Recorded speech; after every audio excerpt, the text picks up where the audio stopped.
So everybody, thanks for being here. This is a great meeting so far. I really enjoyed the morning sessions as well as yesterday's. And when Sydney and Steve invited me to come here and speak about visionary perspectives, I really welcomed the opportunity because at the Pittsburgh Supercomputing Center, we've been really looking to democratize the convergence of high-performance computing and artificial intelligence. We've done a lot recently, and I'd like to share some of those developments with you, letting you know how they're impacting users across the country and even across the world, and where we're going with it. So the talk is in 4 parts.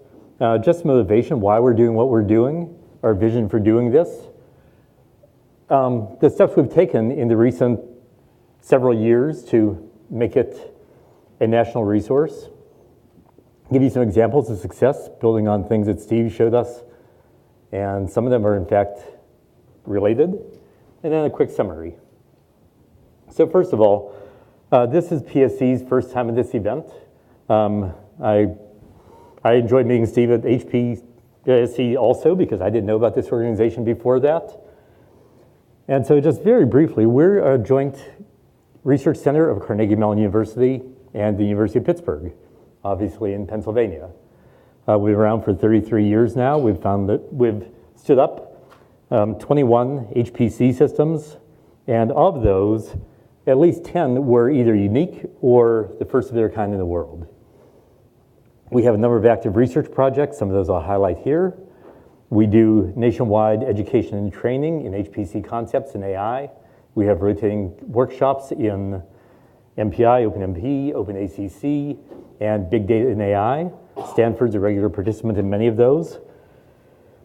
And we do a lot of networking. We do a lot of advising to industry.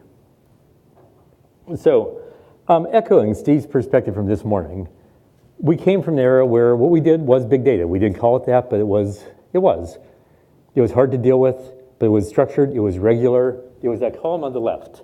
Things from instruments like telescopes and genome sequencers, and from simulations.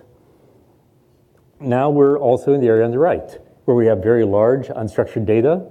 Things are multimodal. We're looking at text, images, medical records, different modalities for tissue samples, sensors from seals swimming around the ocean, you name it. And we need to bring those together. We have a very large national community that use our center. One of our challenges is we don't have a small set of applications we run. We have hundreds, probably thousands when you include all the user codes. And so we have to resolve that. When we were looking for a new system back in 2013 and 14, we were really looking at ways to create knowledge. Our common goal is that. And the way we do that is really by starting with data-intensive applications and workflows. Simulation is still important. People are still doing MD. They're still doing engineering. But more and more, we're seeing it being data-intensive. And then letting people have the tools to make it very usable, to democratize service, to let everybody on board, even people coming from just laptop environments, because many scientists are doing exactly that. And they have never used high-performance computing before. And then to give them the tools for scalable high-performance computing, AI, graph analytics, and large memory computing. Letting them go beyond the laptop to what they really like to do instead of what they can do. And one of the goals are on the right. It's really letting people couple applications in novel ways, letting them collaborate much more broadly, and letting them stitch these concepts together. We know there's a lot. I want to jump back to Steve's comment before. These slides will absolutely be available. Like Steve Oberlin said, I'm happy to share with the videos. It's big, but depending on what the organization can do, I'm willing to share that too. So every year, Stanford publishes the AI Index. And the AI Index is a look back at where the field is going. And if you're not aware of it, I encourage you to have a look. There are a lot of strong signals, and they've been getting stronger year by year. This is from the 2018 report that was released in December. And one thing we see is on the top left are publications. And the publications, the bottom curve is all publications. And then the middles are, purple is computer science, and the top is AI. And what we see is those are increasing much more rapidly than the rest. The same is echoed on the top, where the top is, no reflection, that's okay. The top is participation at these large conferences, the biggest of which is now NeurIPS. Last fall, the NeurIPS conference sold out in about 11 and a half minutes. And we don't see that in HPC. This reflects the excitement in the field. We also see that in the bottom right is machine learning course enrollment. We see that going up rapidly. It's at all the major schools now, including Carnegie Mellon. And the bottom left is a breakdown of AI publications by discipline, looking at different things like deep learning, natural language processing, and so on. And the fact is, this is all growing. We know this. We're in this field. And we had to design a system to deal with this. When the National Science Foundation came out with a solicitation in 2013, or maybe it was early 14, I guess it was, they wanted us to bring in people who have never used high-performance computing before. And that's a very broad swath. It's people in biology, computer science, the social sciences, economics, you name it. They have very high-impact research they can do, and yet they haven't had the resources. So back then, we designed a system called Bridges. We named that for three reasons. One was to bring in the people who've never used HPC before. The second was to really bridge AI and HPC together. And the third is because Pittsburgh, I hear, has more bridges, is second only behind Venice or someplace like that in the world. So our local community gets it. And we designed this in 2014. The way it worked was then a year and a half later, at 2015 November for SC, then there were many panels on how we converge high-performance computing and AI. And I was on many of these panels in many of our favorite areas, the main conference, Intel, NVIDIA, you name it. And my real pitch was, well, we know how. We're doing it. Come and get it. It's available for use. So this is what it is in a nutshell. It's a fairly large system. We really prioritized productivity and ease of use, recognizing that at this point, computing is essentially free, but the scientists and the smart people who can use it are the ones who are in very limited supply. We have about 29,000 cores. We now have 216 GPUs. We included an AI expansion called Bridges AI. My co-author on this presentation, Paula Buitrago, is directing that effort. And Bridges AI brings in an NVIDIA DGX2 for the ultimate pinnacle in scalable AI, and then a number of other 8-way Volta GPU systems to serve a lot of capacity. This is funded by the National Science Foundation. It's available completely free of charge for open research and education. And a lot of people can't accept that, but it's basically our taxpayer dollars of good work. Allocations are peer-reviewed, but they're free. And they're open to anyone in the US as the PI, and their collaborators. You can be overseas. No restriction on that. I won't get into a lot of detail on some of these other aspects because this is an HPC AI conference, but we have large memory nodes up to 12 terabytes, which are valuable for other things. This was the first deployment in the world of the OmniPath interconnect. We are very early recipients of the P100 GPUs, and the same with the DGX2. We received that in October. So moving on, this system was delivered by Hewlett-Packard Enterprise, and it's funded by the National Science Foundation. The overall project is currently at $20.9 million US dollars, so it's fairly substantial by NSF standards.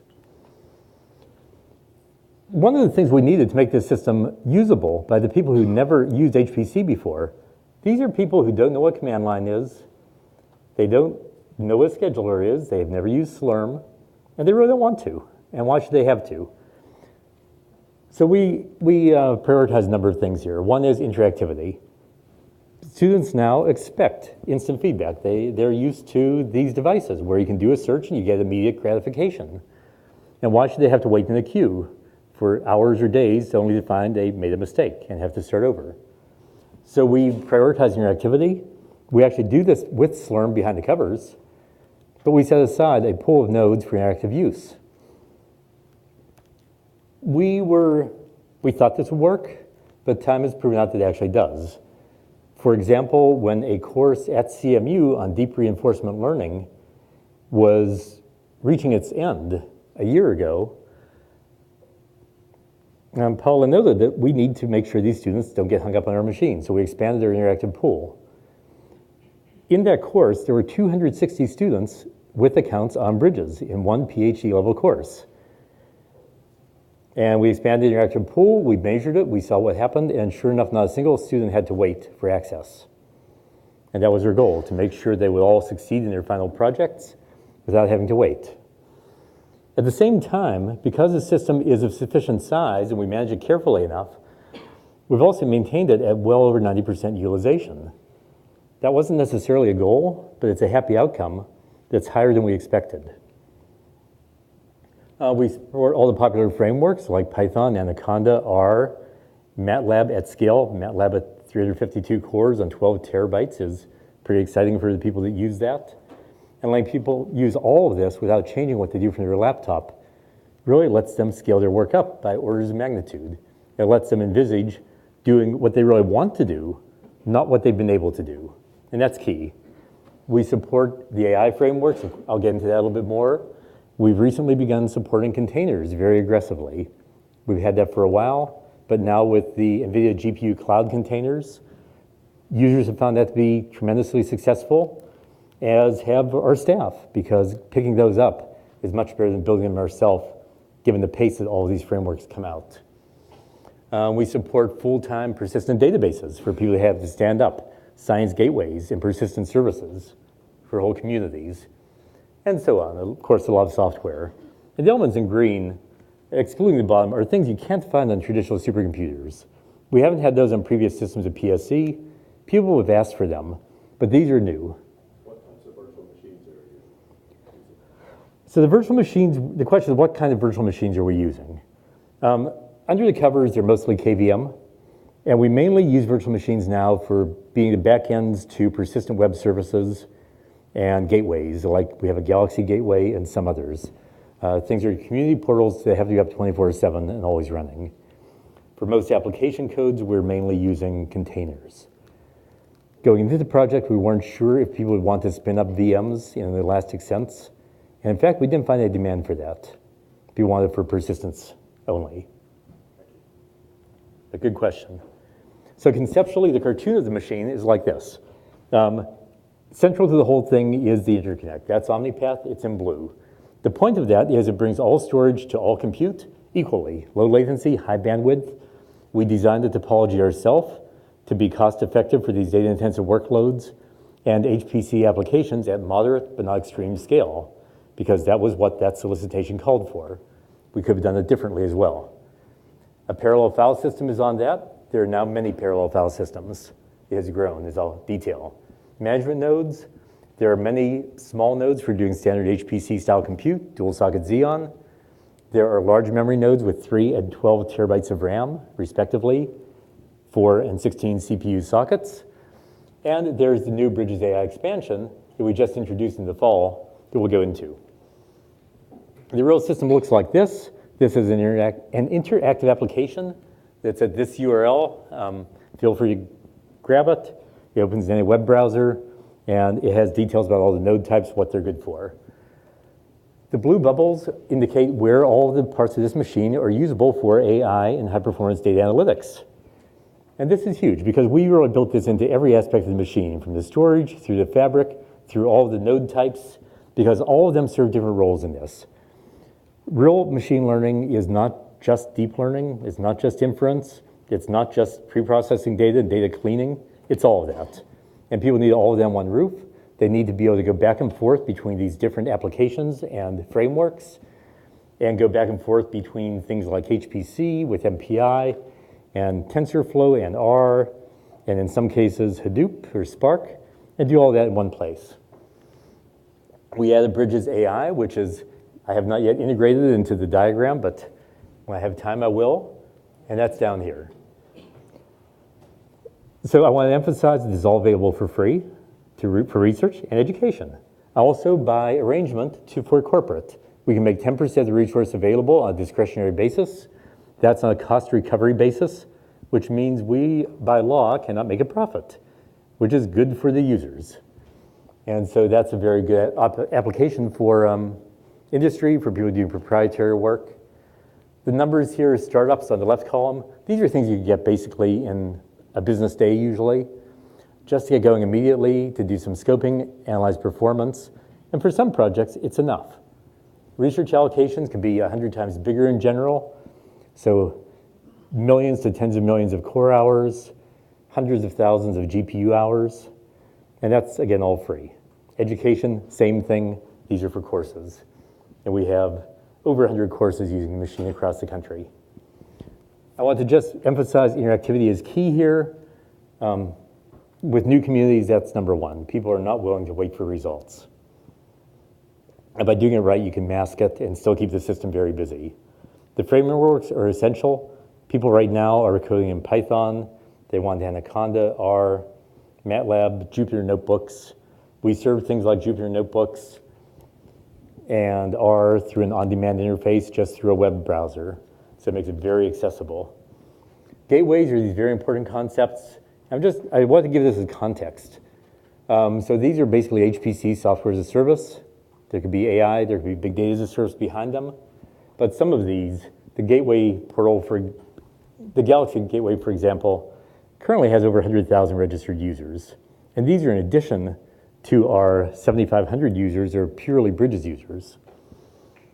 All the databases we support, of course, is whatever people need, we can generally do. I want to jump into very briefly Bridges AI and say what that is.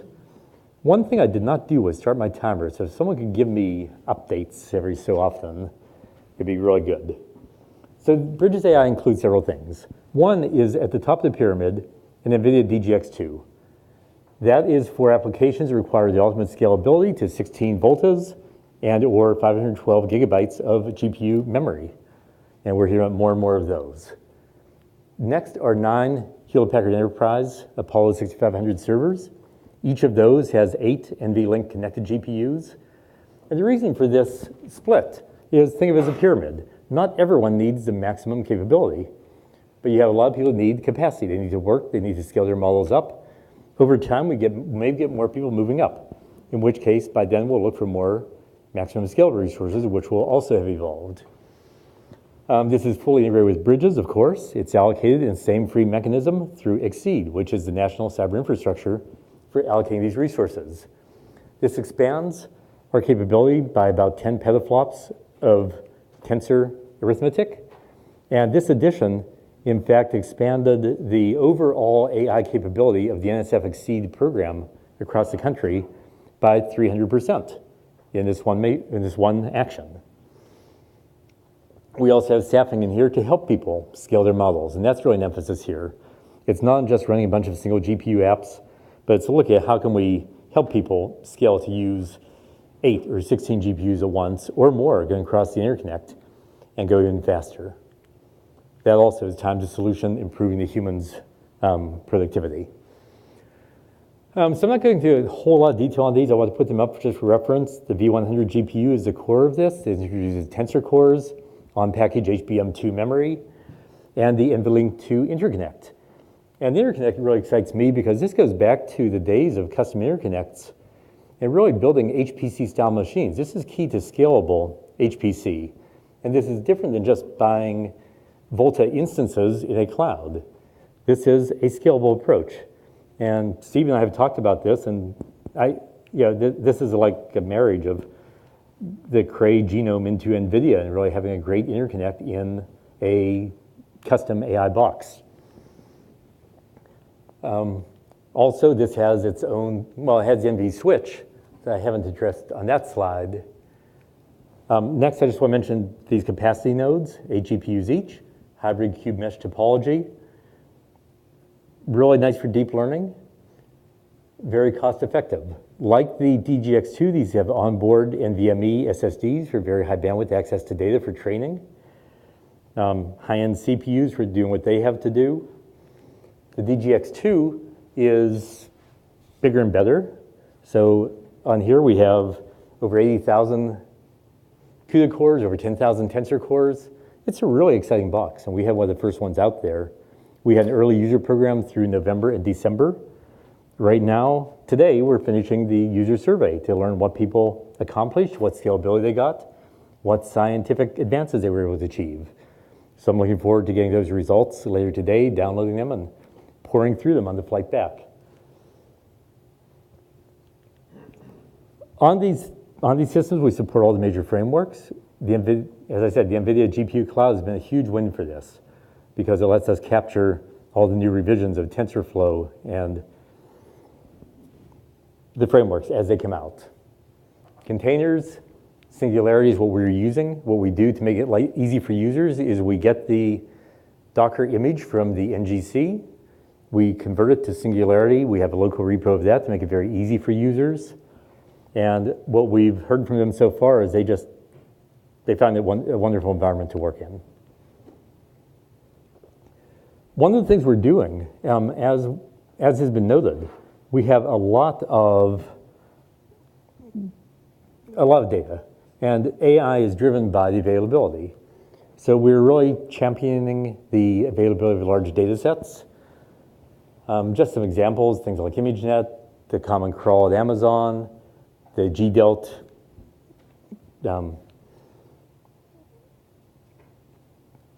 network analysis out of Google, and many others, a lot of medical data too that I'll get to. And these are really what drive the ability of AI to move forward. It's really looking at big data as a service and being able to host this. But hosting these in one spot lets people collaborate and ask questions they would never ask otherwise. It's great that people make these things like GDELT available out here and ImageNet out there, but until you have them under one roof, you can't actually start working with them together. So what we found on Bridges is an expanding ecosystem. We started the system here, a collaboration between Carnegie Mellon and Pitt around bringing machine learning to biomedical big data for lung and cancer research. Added another couple petabytes of storage. We wired that in. It became a valuable resource. That was a proof of concept. We then moved down to the Brain Image Library, which is a $5 million National Institutes of Health funded project. And that's about confocal microscopy data for brains. In that case, mice, rats, and marmosets. But it's a great resource. This needs a lot of AI to deal with it. Humans cannot deal with navigating 10 petabytes of brain data looking for relevant structures. That then expanded into a project we launched in the summer of last year, really. It started June 21st. No, I take that back. It's October 21st. It ended June 21st. Called the Human Biomolecular Atlas Program. This is a very ambitious project. It's funded by the NIH Common Fund. It's looking at single cell resolution data for all major tissue types in the human body.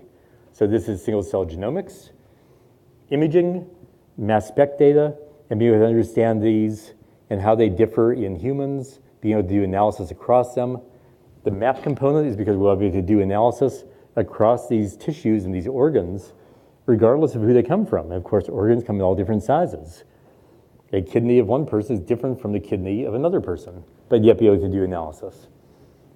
That we estimate will grow to tens of petabytes, and for that we're looking at a hybrid on-premise cloud solution. I want to skip a couple of these slides and just move forward. The Brain Image Library, this is the hub map. I will note that for the hub map, we are actually working with Stanford on that. There's Mike Snyder, who's one of the leading tissue people in the world, who is here and providing data to this program. So some successes. One I want to jump into, which is really scalable AI. And many of you may have been aware of this at different levels, but every time I have to give a talk, there seems it's a new development in this project. So there's always updates. So a while ago, back in Pittsburgh, we ran this on Bridges. And this was strategic reasoning. It's essentially optimization of counterfactual regret. These algorithms are very scalable. They address reasoning where you don't have complete information, where your opponents are actively conspiring against you. The game here is poker. And you don't know what the opponent has. You don't know their strategies. This would compete against 4 of the world's top professionals. And these guys are very sharp. They have their own computers. They do their own analytics every night on the game. And they talk and they say, this worked, that didn't. They found holes. Initially, the betting in the world was 3-1 in favor of the humans. And this is real dollars by real gamblers. For the first several days, the humans were winning, as they expected. Then the AI, and this was like the AlphaGo Zero AI that learned just from the rules of the game. Before this competition against the top humans, they had never played against a human. But within a couple of days, it had realized what they're doing, it had closed those holes, and then the humans were hoping that they would be able to have a tie, as they did 18 months before on the smaller computer before bridges. Well, that lasted for only a couple of days. And then Labradas, which was the name of the poker AI, closed those holes too. And now the humans were hoping they could lose with no more than 95% statistical significance. That lasted for 1 day. And at that point, about partway into the tournament, 8 days in of the 20-day tournament, 120,000 hands, Jason Less, who is an extremely good player, just told me he just woke up every day demoralized, knowing he'd just go in and get beat hard again. Now, this is an example of an AI really learning and surpassing the best human expertise in an area where you don't have the training set because you don't have the complete data. This was awarded best paper at the NIPS conference. It had a companion paper in Science. And so it's all good. What's the key here? The key is using 19 million core hours of compute and generating about 2.6 petabytes of data. Now, this has to be real time too, because it's playing eight hands in this tournament, and this is real time. These guys play fast. You don't play 120,000 hands by taking your time. And so what the professor behind this, Tuma Sandholm, told me was he needed HPC for this, because in a setting where you didn't have that kind of HPC connectivity, we had loosely coupled nodes, then he would never been able to serve the low latencies he needed, where he had 50 nodes per hand on this. And since he's reduced model to fewer nodes. But that's not the end of the story. In January, there was a story in Wired and many, many other news sources across the world that this has now been transformed into, well, we knew it had been transformed into 2 startups. One of these startups is Strategic Machine Inc., which brings these technologies to applications like these in medical treatment planning, stem cells therapies, auctions, economics, and so on. The second company is Strategy Robot, which is aimed at defense. Yep, got it, thanks. And the key here is that, in this case, the Pentagon's Defense Innovation Unit has awarded Strategy Robot $10 million over a 2-year contract to investigate deploying these sorts of algorithms for things of national interest. So this is a case of AI being really transitioned from academia and these toy problems that you do for benchmarks because you can compete against them, to something that has other deeper significance.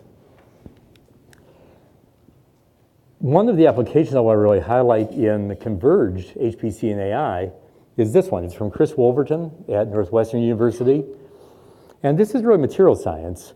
And Chris uses deep learning potentials to go beyond what we've been able to do in decades prior of computational materials science. He has found the first iron bismuth and copper bismuth compounds that are stable. He's found new forms of titanium dioxide, like down here. And the points of these are that these have applications in high temperature superconductivity, in better photovoltaics, in catalysis for H2 production. And these were things that people have been looking at these for decades, and they never found them. And as other speakers, Steve has noted, these help us think out of the box. They help us find parts of space we have not explored before, and then these can be experimentally validated. And they're leading us to discoveries that were not made prior. Another example is from James Wong at Penn State University, who's one of the leaders in weather forecasting.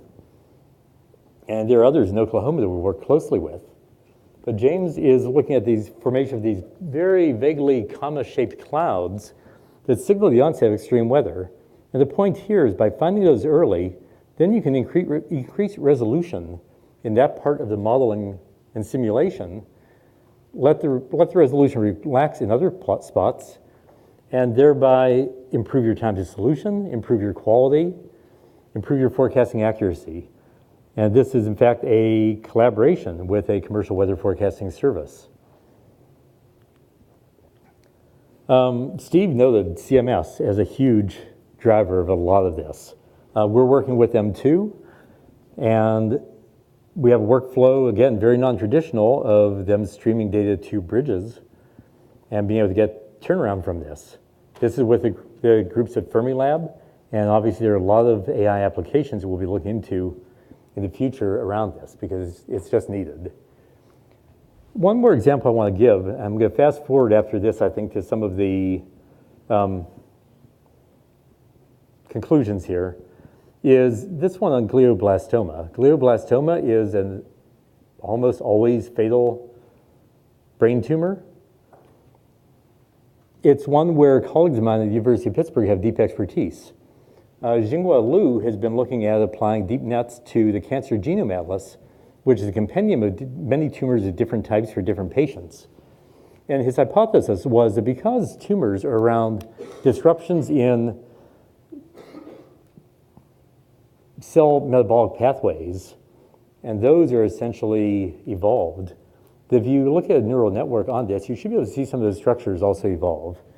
And he looked at this and he trained it. He found that, first of all, on the first layer, when he was optimizing networks to the data, that the right number of neurons in the first layer was about 1,400, which maps very well onto the number of transcription factors in the human genome that are known.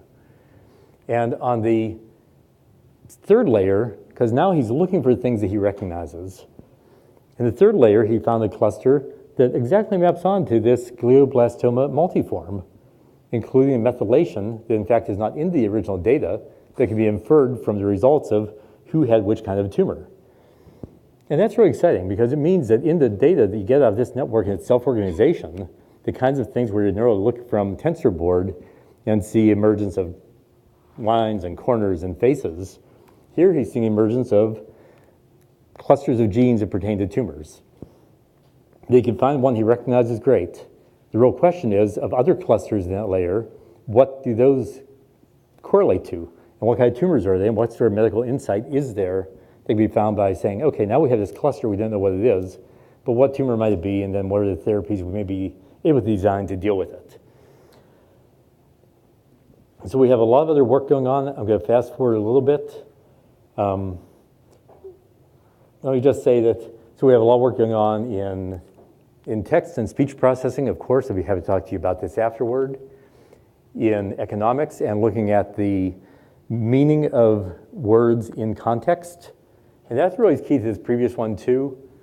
The point of this is you need a context. You can't just translate word by word or sentence by sentence. Because in this first example, use of the word green, how you translate that from English to Portuguese depends on whether green is just referring to color or golf. There has different meanings. And then in the context of whole conversations, that becomes more important. We have a lot of work, as Steve mentioned, on GANs, these generative adversarial networks. And this is key to augmenting data. And for data sets where we just don't have enough, where we have high noise, this is having great results, but it's also computationally very expensive. So we have a lot of this. We have people working at Carnegie Mellon on multi-resolution and being able to improve the accuracy of segmentation classification by actually looking at the resolution of the imaging and adapting the scale, hence this eta scale algorithm, to be able to refine the accuracy, let's say that middle row, from being able to misclassify this bicyclist's arm as a dog to actually being able to get things right by adapting the scale of these images. Come back, please. Thank you. We have other projects, a lot of things going on with people who've never used HPC before. These are people in things like architecture, as in civil architecture, not computer, and be able to look at what's happening in public spaces. This is a public space in Pittsburgh called Market Square. Looking at the way people and objects move, everything from pedestrians to bicycles to umbrellas, and then being able to understand the use of that space and optimize for it. Okay, I just want to skip that video, even though it's fun. I want to put in one plug for a conference we are holding that I think would be relevant to some people in this room. This is called Artificial Intelligence for Data Discovery and Reuse. This is a National Science Foundation funded conference. And it really is looking at how do we federate data. Right now we have data sets all over the world. Using AI well is about data. But right now they really are siloed. There are data sets around the brain image library and the human biomolecular atlas, like I mentioned. There are others around many other domains. Different countries have stood up their own. We really need better tools to be able to discover that data. Google Dataset Search is one move in that direction, but it's limited. We're looking at more broad ways. We're looking at data privacy and reuse issues, ways to make the best of this, especially in the life sciences, but also more broadly. This is a conference we're holding at CMU in May. Please check out this website if you might be interested. We have a set of great keynote speakers, our own Dean of Computing Science, Natasha Noy, who's behind Google Dataset Search, and others. So if you're interested, please, our deadline for abstracts is next Friday, so it's good timing. Bridges have won a bunch of HPCwire Awards, just noting that the things we've been talking about here have actually received worldwide recognition for their value. So, summary, it's free, it works. Contact me if you want access. Would you take a question? Of course, I'll take anything you want.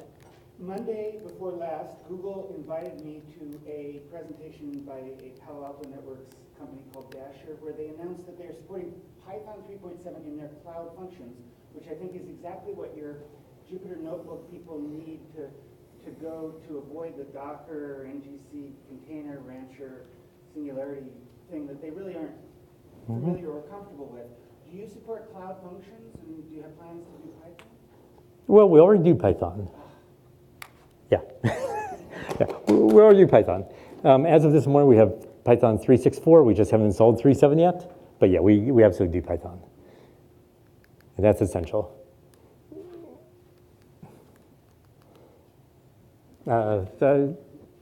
Yeah. You get, Do you have any measures of how many data scientists are using multiple GPUs versus one share of the GPU? That's a great question. The question is, do we have measures of how many people are using multiple GPUs rather than one? Or shared. We do have those. I don't have them with me here. Get me your, let's exchange emails. I'll get those to you. Yes.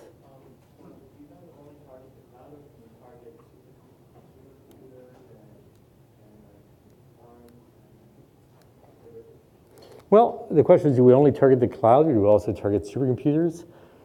I often describe Bridges as a new kind of supercomputer. National Science Foundation asked us to be able to support moderate scale HPC up to around 1,000 cores. So we support that kind of traditional supercomputing on Bridges up to 1,176 cores. We could easily have gone bigger. That's just what NSF wanted, so it's what we built. So the answer is yes to all of that. This really can be scaled to a capabilities class supercomputer easily. It can also be supported much more of the cloud sense, and those can be done, and they are done under the same framework.